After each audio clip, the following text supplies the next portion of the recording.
Ang sinasabi sa Ezra chapter 3, verse 11. Nagsagutan sila sa pag-awit ng mga papuri at pasasalamat kay Yahweh.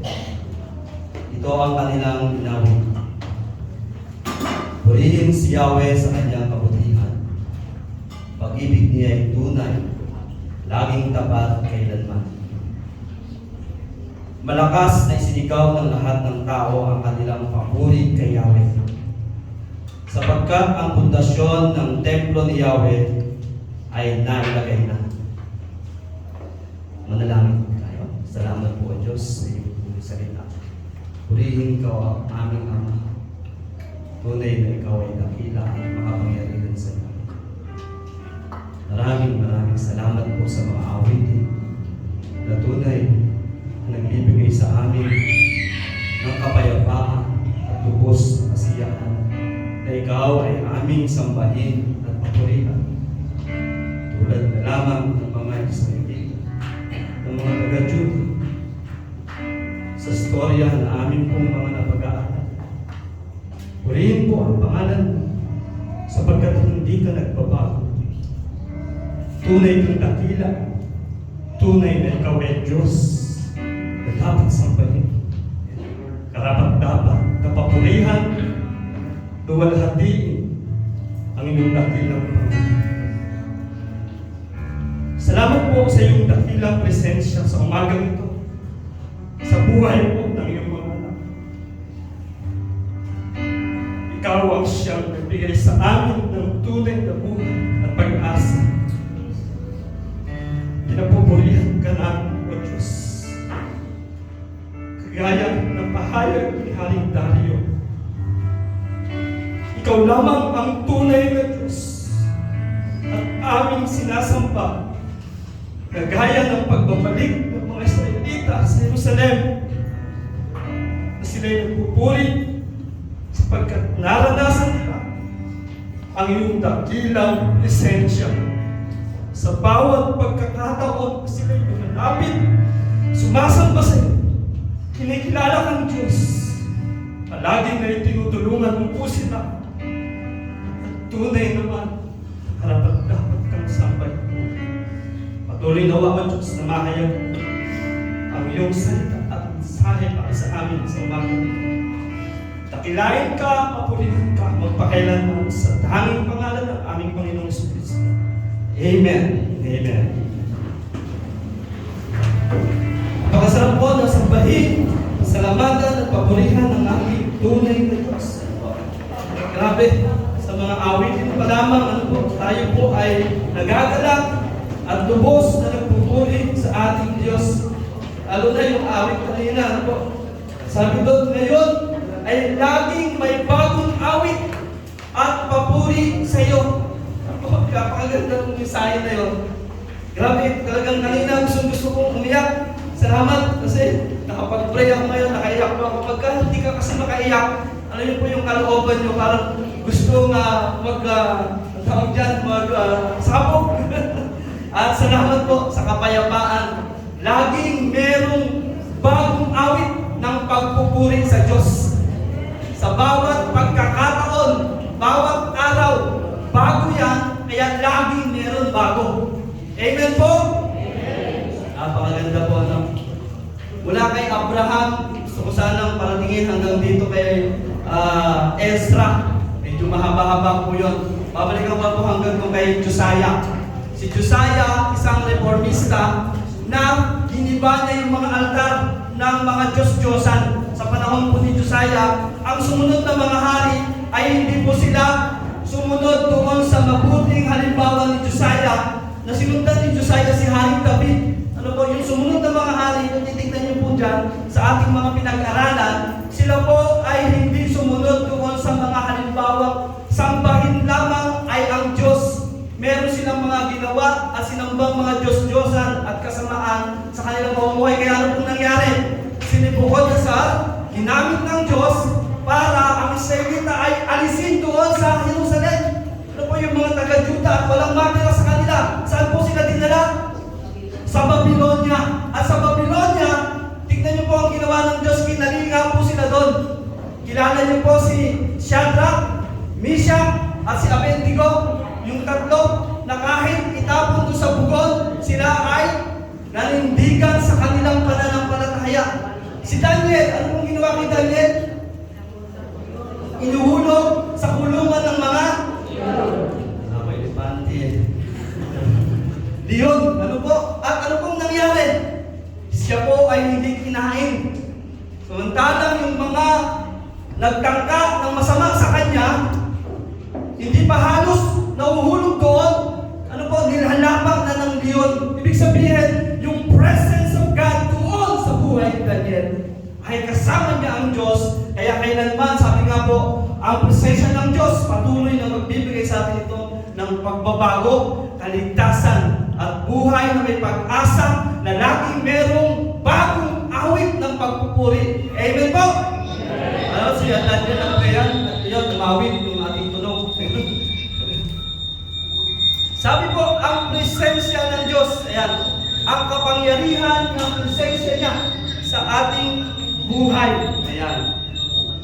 Dahil po dyan, kukwento ko muna po sa inyo ang isang kahalintulad ng pangyayari kay Daniel. Ayan. Meron pong isang lalaki na may dalang itak. Duguan po yung itak. Siguro alam niyo na po yung kwento na yun. Tumatakbo siya at pumunta siya sa isang bahay, sambahan. Ito'y kwento lang naman ha. May dala siyang itak at duguhan yung itak. Sabi niya, tulungan niyo po ako, tulungan niyo po ako. Sabi niya, bakit? Anong nangyari sa iyo? Meron po akong kaibigan, pinipilit niya po sa akin na meron daw Diyos. Sabi ko sa kanya, wala. Pero pinipilit niyang meron. Sinabi ko na sa kanya, paulit-ulit na wala. Pero pinipilit niya talaga, meron. Nagdilim ang paningin ko, pinagkataga ko at namatay. Kaya po ngayon, nandito ako, duguan to, sabi niya. Kayo ba? Naniniwala ba kayo na may Diyos? Sabi nila, dati.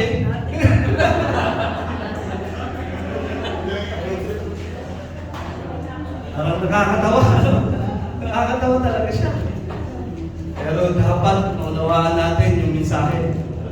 Si Shadrach, si Meshach, si Abednego, si Daniel, they face also yung sinasabing death. Ano po?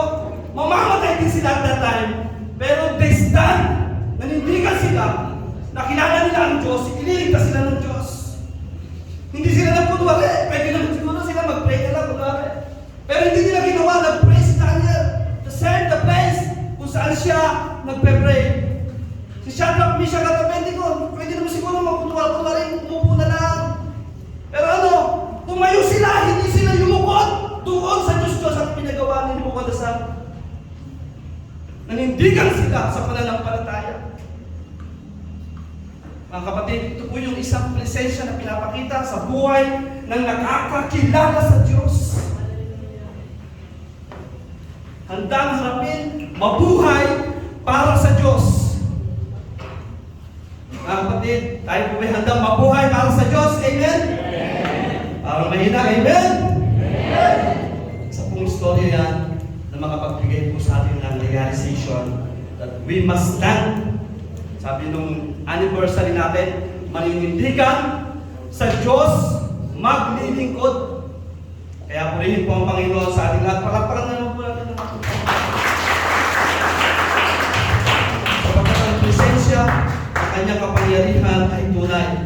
Only by His presence. Ano po? Sa Ezra chapter 3, verse 1 to 13. Basahin lang po natin muna yung verse 1. Ano po? Pagsapit ng ikapitong buwan, ang mga Israelita ay panatag ng naninirahan sa kanilang bayan. Isang araw, lahat sila ay sama-samang nagtipon sa Jerusalem. Ano po yung pagtitipon po na ito sa Jerusalem sa ikapitong buwan? Ito po ay banal na pagtitipon ayon po sa kautusan. Mababasa niyo po yan sa Numbers o sa mga bilang 29 verse 39. Ano po? Sa verse 1, makikita niyo po doon na sa ikapitong buwan, yung unang araw sa kanila ay banal na pagtitipon. Nagsasama-sama sila dyan and sila-celebrate nila ang mga, ito po, from verse 4 hanggang 6. Tingnan niyo po sa Bible niyo. May Bible po ba tayong dala? Ayan. Buksan niyo po at sundan niyo po yung mga binabasa natin. Baka iba po yung nakasulat dyan at iba po yung nandyan sa inyong hawak. Ma-correct po natin. Ano po? Okay. Sa ikapitong buwan na yan po ay banal. At ito ang nagsasabi na lahat ng mga ginawa ng Diyos sa mga Israelita mula pa nung sila ay binihag doon sa Ehipto. Yung pagtatayo nila ng mga tabernakulo, yung mga kubol nila, nandoon yung presensya ng Diyos. At ito yung pagkakataon muli na magagawa nila na i-celebrate ito. Mula nung ibinigay sa kanila ang kautusan na yan, nung sila ay bumalik doon, ano po sinelebrate yan, noong itinatag din yung templo sa pamamagitan ni Solomon. Doon sa Kronika, ikalawang Kronika, chapter 7, verse 14 to 15, pinaalala niya, mamaya po natin tingnan yan. Pero dito, ipinapakita po na ang panunumbalik sa Diyos ay paano ba? Ayan. Doon sa presensya ng ating Panginoon. Sila ay nabihag, pinahirapan, pero hindi pinabayaan ng Panginoon dahil kasama nila ang Diyos. Pero ito, panibagong kanilang gagawin sa buhay nila dahil, itatatag muli yung templo. At yung templong ito, sa pasimula nila ay hindi pa nila basta-basta ito maitatayo. Sapagkat, ano po ba ang mangyayari? Napakadaming mga kagamitan at mga materyales na kakailanganin. Kaya hindi po basta maitatayo.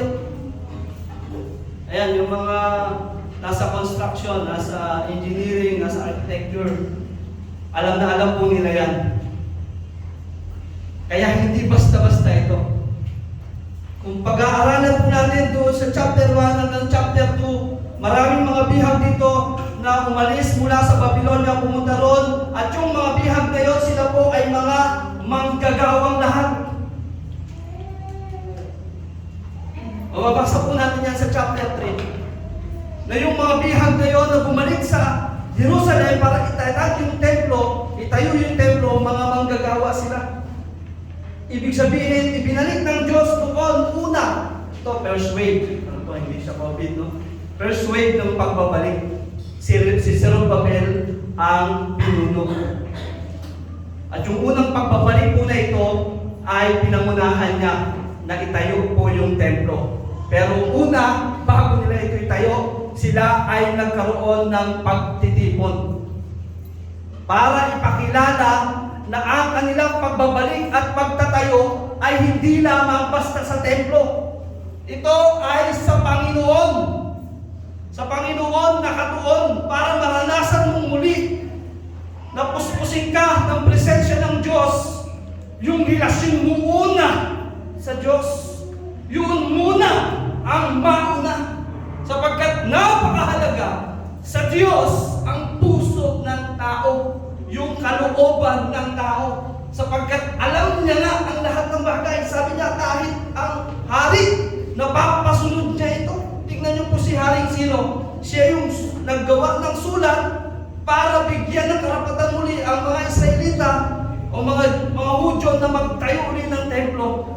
Tingnan po yung hari ito. Ano pinasunod ng Diyos? Kasi alam ng Diyos, may kapangyarihan ng Diyos sa lahat ng tao. Tingnan niyo yung pinadala, yung mga manggagawa. Sino mangunguna? Si Zerubbabel, isang kinikilalang gobernador o bilang isang hari din kapag sa mga probinsya. Parang si Haring Rimulya sa Cavite. Ganun po? Ganun po ang tawag doon sa mga governor. Sila ang namumuno sa panahon nila. Ngayon po, ang kanilang una, sa Panginoon sila nanumbalik. Mga kapatid, napakasarap po na manumbalik sa Panginoon kapag ikaw ay nawala. Pero ang maganda, hindi ka na mawawala. Amen po? Amen. Pero kapag ikaw ay manunumbalik, dapat alam mo kung saan ka babalik. Sabi dito, sila nanumbalik sa lupang pangako. Ito po yung Jerusalem. Ito po yung Israel. Doon po sila nanumbalik. Ang sabi, nagkatipon sila sa Jerusalem. Sama-sama. Banal na pagtitipon. At nung nanumbalik sila doon, alam nila kung ano yung kanilang binabalikan. Mga kapatid, ang isang paraan para makapanumbalik sa Panginoon, alam po natin yan eh. No? Makinig ka ng salita ng Diyos. Magbasa ka ng salita ng Diyos. Sampalatayanan mo ito. Pag ito ay sinampalatayanan mo, merong mangyayari sa'yo, ano po yun? Marirealize mo kung ano yung kasalanan mo at makakabalik ka sa Diyos. Sa Panginoon. Pero dahil nakabalik na kayo, eto na kayo, nakikinig, at patuloy na sumusunod sa kalooban ng Diyos, mga kapatid, sabi nga, tayo ay nakapanumbalik sa Panginoon, nubalik may mahalaga na nais paunawa sa atin ng Panginoon na ang kapangyarihan niya sa buhay natin, sa isip natin ay napakahalaga na makita natin na sa bawat pangyayari natutupad yung salita ng Diyos sa buhay natin. Nagaganap yung mga sinasabi ng Diyos sa buhay natin. Alam po natin yan sa tuwing tayo nagbabasa ng Biblia. Lalo na pag ikaw ay bago pa, nakikita mong talagang totoong-totoo yung salita ng Diyos. Kagaya po ng pangyayari dito sa chapter 1, verse 1 po ng Ezra, yung background niya. Sabi diyan, noong unang taon ng paghahari ni Ciro na sa Persia, natupad ang sinabi ni Yahweh sa pamamagitan ni Propeta Jeremias. Nang utyukan ni Yahweh si Ciro na isulat at ipahayag sa buong kaharian ang utos na ito. Ayan, sa verse 2 po yun. Pero ito po ang sabi, natupad ang sinabi ni Yahweh sa pamamagitan ni Jeremias. Alam niyo po, hindi pa bibihag itong mga Hudyo, sinabi na sa kanila na ibabalik kayo. Sabi din ni Ezekiel. At sabi rin ni Isaiah. 150 years ago, sa Isaiah chapter 44, verse 28, ang sabi ko kay Ciro, ikaw ang gagawin kong tagapamahala. Susundin mo ang lahat ng ipapagawa ko sa iyo. Ang Jerusalem ay muli mong ipatatayo. Gayon din ang mga pundasyon ng templo. Ano po ito? Sinabi, 140 to 150 years pa, hindi pa nagaganap yung kanilang, yung dadala sa kanila sa Babylonia, at yung pagbabalik hindi pa po nagaganap. Pero sinabi na ng Panginoon, yung hari ng Persia, ang siyang gagamitin niya. Ano po, nagaganap yung salita ng Diyos. Ano po yung mga sumulat sa Biblia, hindi po sila halos magkakakilala, magkakaiba ng panahon, ng lugar, pero pagka binasa mo, nagkakaisa, walang salungatan, sapagkat salita ito ng Diyos. Kaya nagaganap at totoo, mga kapatid, purihin po natin ang Panginoon sapagkat ang sabi ng Panginoon sa atin, ano po, manumbalik tayo sa Kanya. Palagi na, araw-araw. Kaya sinulat ko dito yung kanta na yun, ganda. Ngayon ay laging may bagong awit ng pagpupuri sa iyo. Ngayon, ibig sabihin, everyday, lagi may bagong awit. Everyday, may bagong awit. Everyday, may bago. Ako po natin, amen po. Bago po ba lagi ang awit sa ating puso araw-araw? Parang may amen po. Bago po ba ang awit natin araw-araw? Amen. Totoo. Ano po itong mga kapatiran natin? Sabihin natin pananampalataya noong unang panahon. Ang sabi sa ikalawang bahagi, muling itatatag ang pundasyon sa pagsamba. Ang presensya ng Diyos, para ito ay mapuspos tayo, manumbalik sa Kanya at itatag yung pundasyon sa pagsamba. Ito pong mga nagbalik mula sa pagkabihag, ang sabi po sa verse 2, ang altar ng Diyos ng Israel ay muli nilang itinayo. Ay muling itinayo ni Josue na anak ni Jehozadak, kasama ang kanyang mga kapwa-pari, at si Zerubbabel na anak ni Sealtiel. Gayon din ang mga kamag-anak nito. Ginawa nila ito upang makapag-alay sa altar ng mga handog na susunugin ayon sa nakasulat sa kautusan ni Moses, na lingkod ng Diyos. Tingnan niyo po. Yung kanilang pagtitipon, una nilang inayos ay ang altar, bago muna ang templo. Kasi ito po yung lugar kung saan sila maghahandog. Pag sinabi pong maghahandog sa kanila that time, ito yung they worship God. Dito sila sasamba sa Diyos. Sa panahon po na yan, ang sunugan na yon, doon dinadala yung mga sacrifices, yung mga handog na susunugin sa iba't ibang mga tinatawag nilang kapistahan, yung celebration. At yung celebration na yun, mababasa po natin yan, verse 3 up to 6. Ano po? Nais ko pong basahin sa inyo. Bagamat takot sa mga naninirahan sa lupain ang mga nagsibalik o Hudyo, itinayo pa rin nila sa dating lugar ang altar. At doon ay muli silang nag-alay ng mga handog na susunugin para kay Yahweh sa umaga at sa gabi. Ipinagdiwang din nila ang mga pista ng mga tolda gaya ng nakasulat. At araw-araw ay nagsusunog sila ng mga handog na ukol sa bawat araw.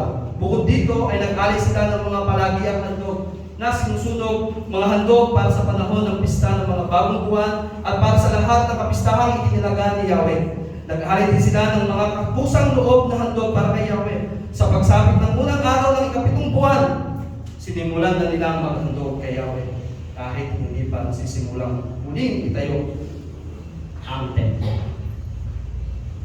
Ano po? Alam nila kung ano yung dapat unahin. Yung una ay dapat ano po, maitatag sa tamang lugar yung ating ano po, pagsamba. Sa kanila, yung altar. Sa panahon po natin, saan po kaya?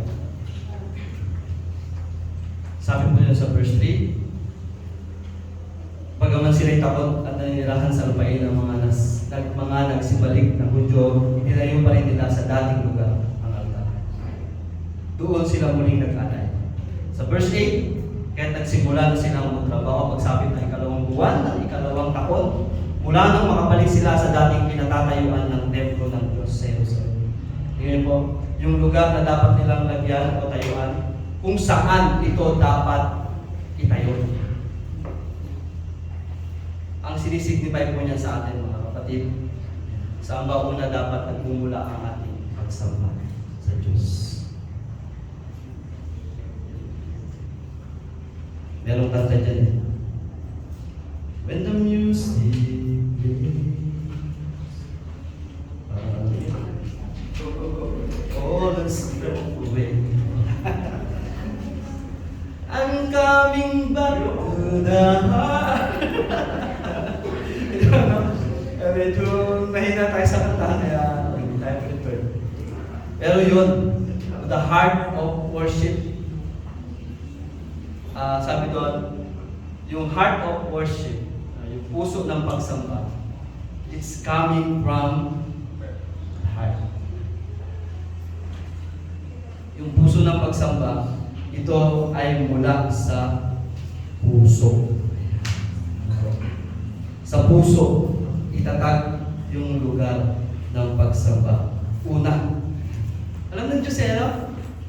Kung paano tayo sasamba sa Diyos, alam ng Diyos. Hindi lang ito outward appearance. Pero yung inward, yung sa loob.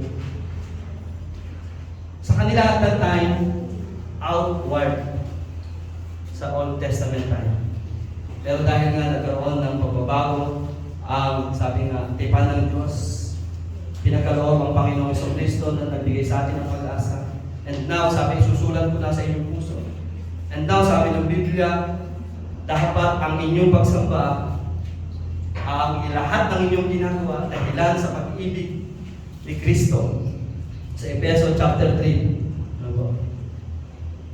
na lahat ng inyong ginagawa ay gawin ninyo nagbuhat sa pag-ibig upang maunawaan ninyo kung gaano kalawak ang pag-ibig ng Diyos.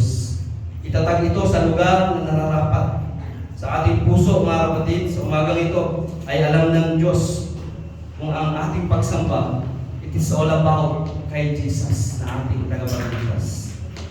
Hindi lang, sabi nga, kung ano yung aking mapapakinabang, kundi kung ano yung ginawa ni Kristo para sa akin. Totoo naman na meron laging favor ang Lord sa lahat ng sumasamba sa Kanya. Laging meron mabuting ginagawa ang Diyos sa buhay natin. Pero it must be, dapat sinasamba natin siya ng buong puso. In spite of ng ating kalagayan o anuman ang ating sitwasyon. Laging pagsamba sa ating Diyos at alam niya po yan. Bagaman, sabi nga, sa mga pagkakataon na tayo po ay sumasamba at nagpupuri sa Panginoon na may mga awitan, naririnig, ano po, at meron mga ginagawa tayong paglilingkod sa ating kapwa at tinitignan pa rin palagi ng Panginoon, kamusta ang ating pagsamba sa Kanya? Ano, siya ba ang ating pinapupurihan? Sabi nga doon sa mensahe nung nakaraan, kahit ano ang iyong ginagawa, gawin mo ito sa ikararangal ng Diyos. Kaya naman sa ating mga ginagawa, ang palagi na ay mapapurihan ang ating Diyos. Sa panghuling puntos po, sabi dito, muling maranasan ang presensya ng Diyos na magkakasama. Ito na po yung panahon, ano po, na kung saan na sisimulan na ang paglalagay ng pundasyon ng templo. Sa verse 10 up to verse 13. Ang sabi dyan, nang inilalagay na ng mga manggagawa ang pundasyon ng templo ni Yahweh, pumwesto na ang mga nakabihis na pari. Hawak ang kanilang mga trompeta, pati ang mga Levita na anak ni Asaph. Nahawak ang kanilang mga pompyang, nagpuri sila kay Yahweh ayon sa paraang itinuno ni Haring David ng Israel. Nagsagutan sila sa pag-awit ng mga papuri at pasasalamat kay Yahweh. Ito ang kanilang ginawit. Purihin si Yahweh sa kanyang kabutihan. Pag-ibig niya tunay, laging tapat kailanman. Mas malakas na isinigaw ng lahat ng tao ang kanilang papuri kay Yahweh sapagkat ang pundasyon ng templo ay nailagay na. Marami sa matatandang pari, Levita, at pinuno ng mga angkan na nakakita sa unang templo ang umiyak ng malakas habang sinasaksihan ang paglalagay ng bagong templo. Marami ring tao ang sumigaw ng may kagalakan. Dahil dito, hindi na malaman kung alin ang sigaw ng kagalakan at alin ang sigaw ng pag-iyak, sapagkat ang ingay ng mga tao napakalakas at dinig sa malayo. Grabe po yung kanilang naranasan. Di na malaman kung asan ang sigaw, sabi dito, ng kagalakan, kung ano ang sigaw ng pag-iyak sa sobrang lakas ng tinig. Sabi, dinig sa malayo. Yung presensya ng Panginoon, kung paano nila na-imagine, nagugunita nila yung unang templo, at ito na itatayo na naman ng panibago, sabi nila doon yung pundasyon, grabe! Yung kanilang iyakan, yung kanilang sigawan. Yung tawag ito, magkahalong kalooban, no? Na damdamin. Ito na may sa akin ito, yung mixed emotion. Halo-halo na yung nararamdaman. Hindi na malaman. Pero dito, malinaw. Ang sabi, kagalakan, sumisigaw sila sa sobrang ligaya.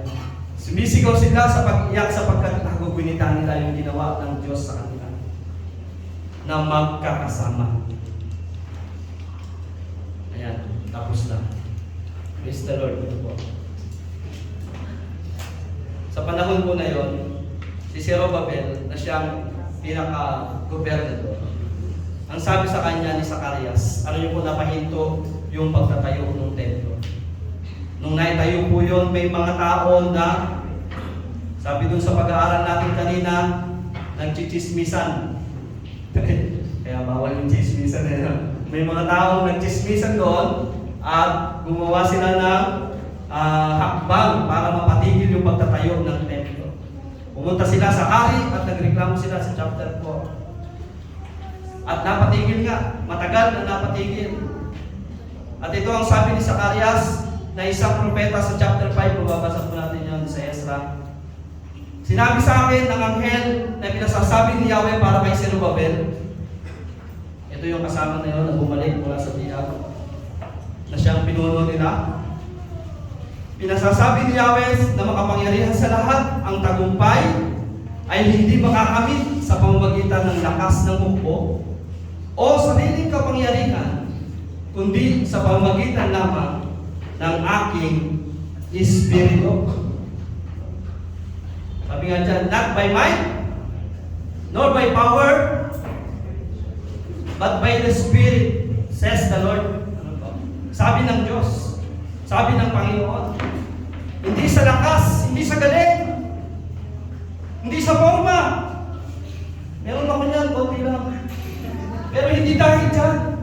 Hindi din sa lakas ng boses ko o sa nakakaantok kong boses. Kundi sa kapangyarihan ng Espiritu ng Diyos, yung presensya ng Diyos, matatatag yung templo muli. Mapapatapos yun. Napahinto yun, mapapatapos yun. Ito tayo na. Pero yan, tinutuloy na. Nakita niyo naman siguro yung mga dating bakal na medyo parang nangalaw ng konti. Ngayon, may mga takip na ng buhos. Amen po ba? God is working. Gumagawa ang Diyos. By His Spirit, not by might, nor by power, but by His Spirit. Naalala niyo po si Gideon, yung ating mga pinag-aralan? Si Gideon, meron siyang 32,000 na army. Susugod sa isang labanan. Ang sabi ng Panginoon, bawas mo yan. Hanggang sa ilan na lang po natira? 300 men. Lumukob kay Gideon ang Espiritu ni Yahweh at hinipa ng trumpeta bilang kutya. Nasunod sa kanya ang mga kalalakihan ng kanlibaysen. Lumukob kay Gideon ang Espiritu ni Yahweh because of His presence. Dahil sa presensya ng Diyos, nagtagumpay sila. Si Apostol Pablo, ang sabi ko sa mga taga-Korinto, sa aking pananalita at pangangaral ay hindi ko sinubukang hikayatin kayo sa pamamagitan ng mahusay na talumpati at karunungan ng tao. Subalit nangaral ako sa pamamagitan ng kapangyarihan ng Espiritu upang ang inyong pananampalataya ay hindi masandig. Ay masandig pala. Mali ako doon. Upang ang inyong pananampalataya ay masandig sa kapangyarihan ng Diyos at hindi sa karunungan ng tao. Uunahan. Hindi sa karunungan ng tao, kundi saan po? Sa kapangyarihan ng Diyos. Marami po akong kahinaan pagdating sa pagkasalita. Ano na ngayon, medyo na-deform na yung aking lips. Dati heart shape yan. Opo, kaya minsan pag nagsasalita ako, kung hindi kayo maantok, pero hindi naman kayo makakatulog, sabi ko nga po sa inyo. Dahil alam ko, titigil din ito. Bago kayo makatulog. Pero nawa ay makita natin yung mensahe ng Diyos para sa atin. That with His presence, it makes a difference. May pagbabago. May paglago. Sabi nga ng Kronika 7:14, nung unang itinayo ang templo, kapag kayo nagkasala, lumapit kayo muli sa Diyos upang maranasan nyo yung kapuspusan nito. Kilalanin nyo muli siya. At ang sabi dito, ngunit kung ang bayang ito na nagtataglay ng aking karangalan, ang mga mananampalataya at that time, sabi nga sa pagbasa kanina umaga sa prayer time, ay magpakumbaba. Manalangin, hanapin ako at talikuran ang kanilang mga kasamaan. Papakinggan ko sila mula sa langit Patatawarin ko sila sa kanilang mga kasalanan at muli kong pasasaganain ang kanilang lupain. Babantayan ko sila at papakinggan ko ang mga panalangin inialay nila dito. Manalangin po tayo. O Diyos, ang aming makapangyarihan sa lahat, Ikaw po, aming Ama na banal na nagbigay sa amin ng pag-asa ng buhay ng lahat, Panginoon. Purihin po ang pangalan mo. Maraming salamat po sapagkat nasaksihan namin sa maraming pagkakataon ang iyong